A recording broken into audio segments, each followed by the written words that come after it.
and welcome to the very first episode of Make It Happen. The purpose of this show is to simply motivate and inspire others from the stories of successful people who have already made it happen for themselves. Whether you're a community activist, professional athlete, songwriter, or in this case, a saxophonist, we want to know your story. With that being said, today's guest, you might have saw him in the movie Drumline, or in Tyler Perry's Diary of a Mad Black Woman, or even you heard him play alongside the legendary Stevie Wonder. Without further ado, help me welcome Ryan Kilgore. What's up, Ryan? What's up, man? What's going on? Thank you, studio audience. Thank you so much. Thank you. Thank you. So, tell us a little bit about yourself. Oh man, it's so much. I think now that I've grown up to be in junior high school. Here you go. I don't need. Okay. Yeah. So, no, I'm from Atlanta. Went to high school, college here. Been a musician pretty much all my life. I've been playing saxophone or been a musician period since I was like 9. So I love to bowl. I love the Falcons, the Atlanta Falcons. Oh, rise up. I'm just saying. From the A, I'm just saying. No, but yeah. So I just learned how to live life and love life, and I'm trying to learn how to smile more every day. And just have no. They are contagious. And you're so silly. And just learn how to live life and smile as, like I said, smile as much as possible. So. Okay, so I gotta ask, being that you're a saxophonist, Yes. who put this lovely beauty in your hand? Actually, I didn't want to play the saxophone. I wanted to play the trumpet. I started off playing drums in church. Why did you want to play the trumpet? Well, because there were like 4 other sax players in my family. So I was like, I'm not going to get heard. Like, there's no way. Like, they're all older than me, so there's no way I'm going to get heard in my family. And my family would get together sometimes and have jam sessions, and it's like musicians galore, singers galore. It's just one of those, old school, Southern families that just everybody can sing, everybody can act, everybody can. It just got it going on. Yeah, they just. Hey, shout out to KG, But yeah. So I decided to choose trumpet, and the trumpet section was filled up, and the only thing that was left, pretty much, that I was willing to play was the saxophone. Not the clarinet? No, definitely not the clarinet. Was cool. Nothing against the clarinet, but you got to Don't. think about a little boy who's 10 years old, he has to choose between the flute, the clarinet, the saxophone, or like the tuba, and I'm the same size I was when I was born. So the tuba definitely wouldn't work. Yeah, so the tuba's not gonna work. The flute, it was all girls playing the flute, so that's not gonna work. The clarinet, pretty much, it was all girls pretty much playing the flute. So the only thing left was the saxophone, so it just kind of fell in my lap. The crazier thing, though, is I found out that my uncle used to practice when I was a baby. Like, he would babysit me and practice with me in the room. So I didn't even realize I was snake bitten. Yeah, I was snake bitten before I even realized it. So. Gotcha. So since you say you're the 4th generation, Yeah. who played the saxophone before? Lorenzo Kilgore, which is my uncle, my father's brother. I have 2 cousins, Lonnie Anderson and Jonathan Kilgore, and Merritt Thomas, actually. So it's 5 of us, but they kind of like in the same generation. So so it's just, I don't have to play anything when I go home. Like, even though they make me, but I don't. It's like, you guys, I can sit and listen to you guys. You know what I mean? Yeah. And so I enjoy being a part of that lineage, though. So it's pretty cool. So was your uncle the inspiration to play the saxophone, or was there anybody else who inspired you? I would say between my uncle and my cousin, Jonathan. And both of them, at one point or another, took the time to kind of pull me to the side. I guess they could recognize my ear and, kind of how I was listening to music. They both were introduced me to different sax players, Grover Washington, Najee, Kim Waters, Kirk Whalum, Gerald Albright, just different, the artists of that day, that time, and this was really key to me starting to really fall in love with the sax because prior to that, my uncle and my cousin were the only examples I had of it. But now hearing all these different sounds and different ways to play, and it became a melting pot of listening. It's just like, oh, okay, well, I like Kirk for this, I like Gerald for that, I like, and yeah, so that's kind of how it kind of started. And then my cousin would really, really sit me down and show me licks and, hey, do this, and if you do this with your tongue, it'll make it growl, those kinds of things. And then marching band, that was completely the biggest, influence that it ever had on me musically, because I grew up in the church, and, it was pretty much get jazz and gospel in my house. It wasn't really no hip hop, no nothing else. Yeah, none of that. So none of that devil music. Pretty much, if it was secular, secular music, you're not hearing it. But the marching band actually became my outlet, and but it was funny though, because at the same time I felt behind, because everybody else would know the words because they already been listening to the song. So I would never know the words to the song because I've been in church. So I'm like, but once you got in the band in a couple of years, and then it just kind of became secondary to listen to that type of music and kind of, learn how to be an entertainer. That's really kind of where I learned. So speaking of marching band, how did you get on the set of Drumline with Nick Cannon and Zoe? Yeah. Hey Zoe. Yeah, she's beautiful. Yeah, and yeah, it was a lot of great. Jason Weaver. It was a lot of different people. Orlando Pace. It was just a lot of great talent. I actually was attending Clark Atlanta University at the time. Shouts out to CAU, and I was a drum major at the time. So I basically auditioned for the A&T drum major because they came to the school first. So we kind of had an inside track to what was getting ready to happen. And my band director at the time, he was like, man, this would be perfect for you. This is you trying to get in the entertainment business. Like, you need to. So he got me the information to the audition, and I went to audition and made the audition. And so I ended up playing a double role, because in real life I was a drum major for Clark, but in the movie I was drum major for A&T. And even though I didn't have any speaking roles, I was considered like a featured extra, because I pretty much had so many different shots and different angles and whatever. So I learned a lot on that set. I learned how to be in the camera, to pay attention to where the camera angles are shooting. Not to look in the camera, even though you want to say, you want to do the Will Smith, thing. But yeah, so that was an incredible experience. So we had no idea how big it was going to be, because it was the first of its kind. So, you can never really prepare later on to be in the grocery store and somebody's like, you're in Drumline. It's like, wow, like that's kind of crazy. So it was cool. And another huge accomplishment, touring with Stevie Wonder. Like, how did you? It's so many different angles I could go. I think the first thing is, my faith. Being able to leave my job, not even a year prior, and kind of go through some things where God tested my faith and tested my will to be faithful, in my faith kind of situation. I had a great mentor, still one of my greatest mentors, Mike Phillips, who basically took me under his wing and, never hesitated to give me any knowledge. I could ask questions. I probably didn't ask enough questions at one point, because I really wanted the relationship to be genuine. And we actually became friends. I was a groomsman at his wedding, you know what I mean? So we're brothers, in a sense. And so he used to play with Stevie Wonder, but he was fortunate enough to be in Vegas with Prince. And so that's big too. Yeah, that's big too.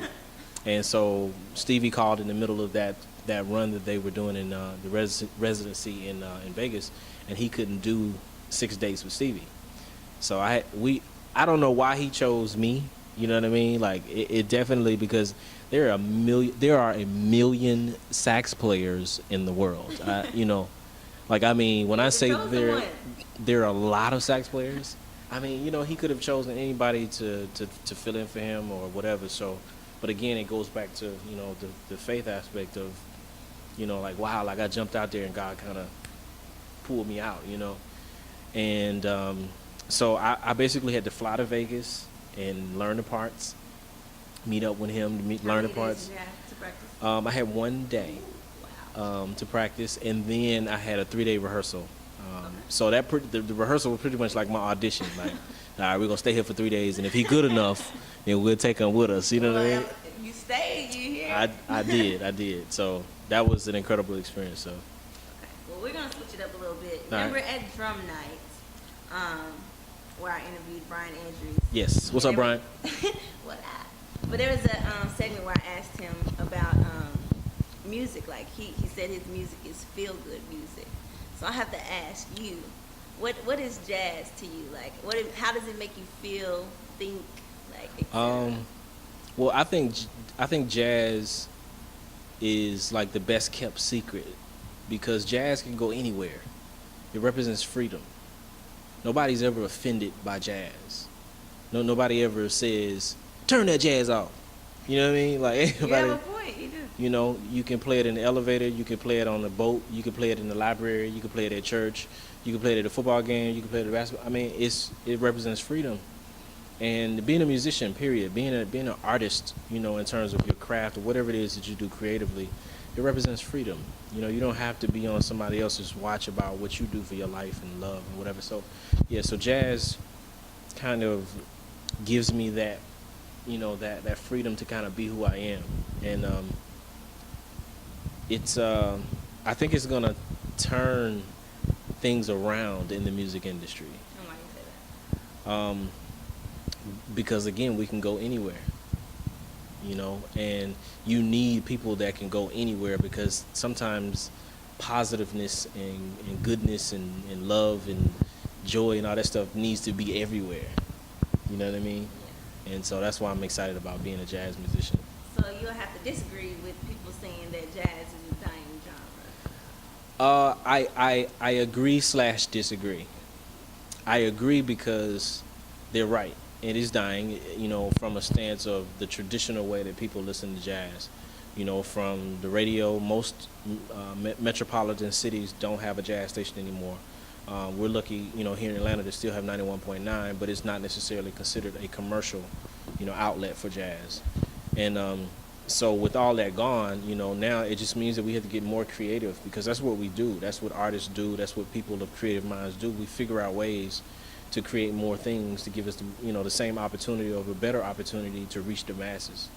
And, you know, I think if people in jazz, you know, if they look at it more of us trying to create our own industry and not just looking at it as we're part of everybody else's stuff, you know what I mean? Those are things that haven't been done before, you know, and I think there's a new crop of technology and ways to reach people as well as new cast of characters in terms of jazz that need to be seen first and need to take their music more from an artistry standpoint than just being a musician, just a saxophonist, you know what I mean? So that's why I say it's dying, but I think it's rebirthing something else that can really build from, you know, somebody doing it.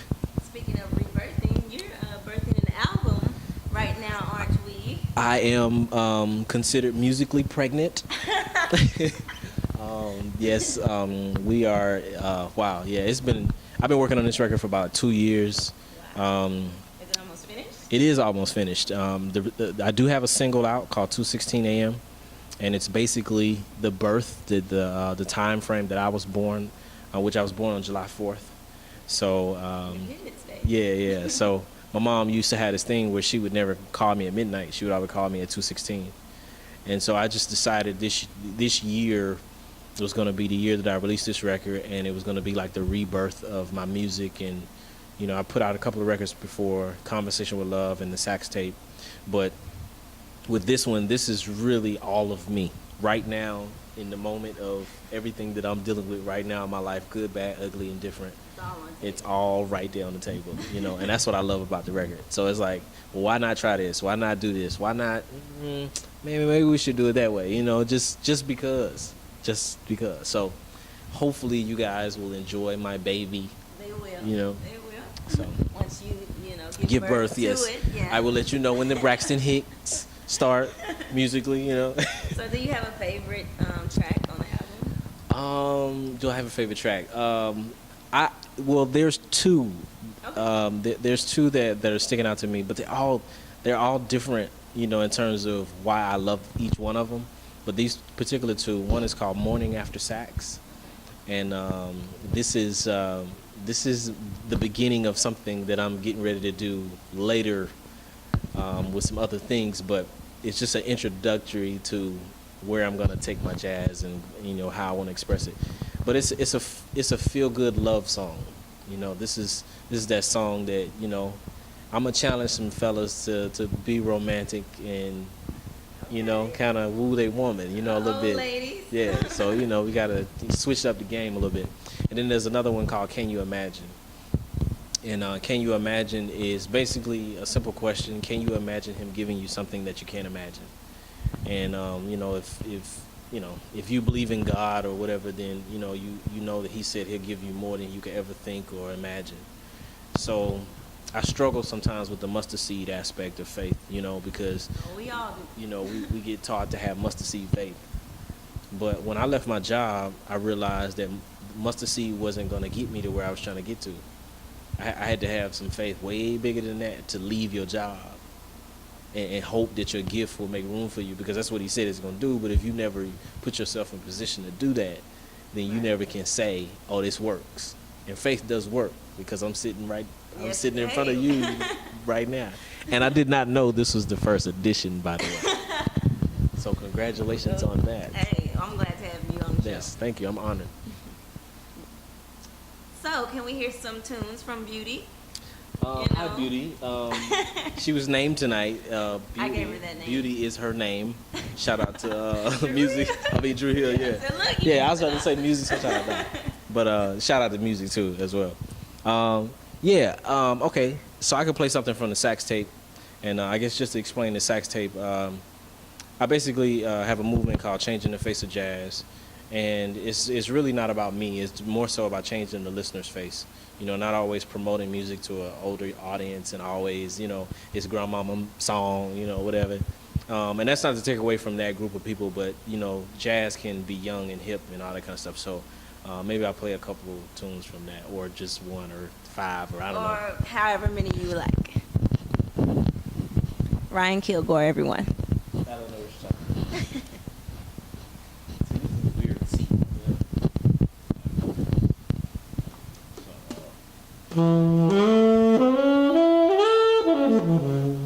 Okay.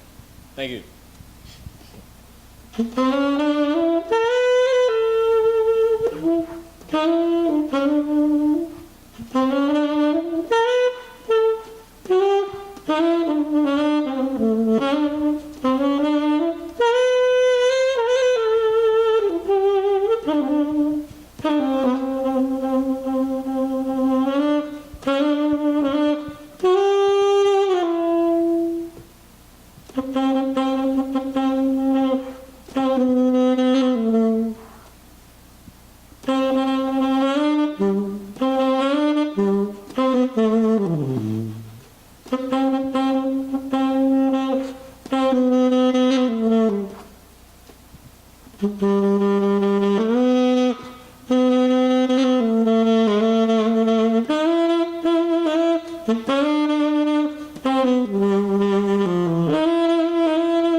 Your part, man.